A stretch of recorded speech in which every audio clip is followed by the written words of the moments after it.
Today's first reading comes from St. Paul's letter to the Philippians, and in it he talks about all the various circumstances in which he's found himself over the years.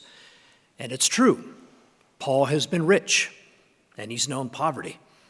He's been well-fed and has gone hungry. He's been imprisoned and has known humiliation and degradation.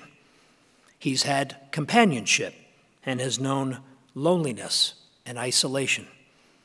He's encountered great success in spreading the gospel, and yet has also had heart-wrenching failures and discouraging rejections.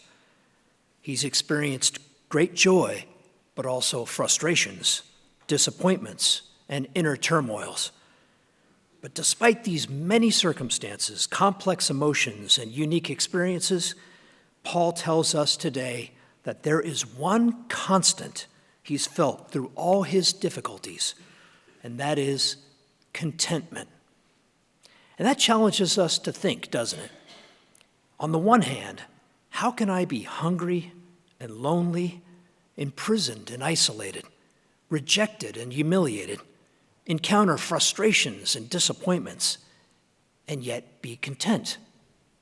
And on the other hand, how could I once be rich, powerful, successful, and not want to return to that? How could I lose all those wonderful and pleasurable things and yet be content without them? How can I find true joy when I see others experiencing these things that I once had?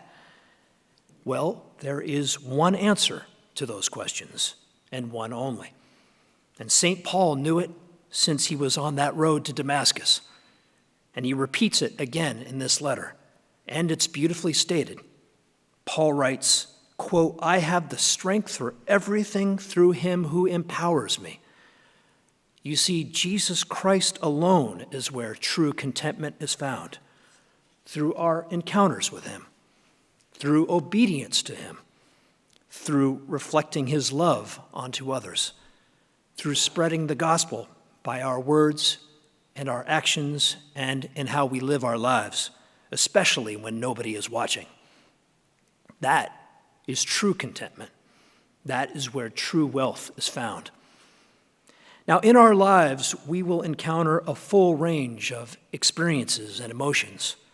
Like Paul, there are times where we will be happy and sad, times when we will feel fulfilled and lonely. We will have successes and failures, and we will be tempted by the transient and fleeting things of this world. But through it all, there is one constant in our lives where we can always find true contentment: Jesus Christ. He will walk with you, sustain you, strengthen you, and save you. But the choice is ours to make. And the gospel tells us the choice is really that stark. We cannot serve both God and mammon. No servant can serve two masters. He will either hate one and love the other, or be devoted to one and despise the other. So if I need to be a servant to something in this life, I'd rather serve the Lord, where true and lasting contentment is found.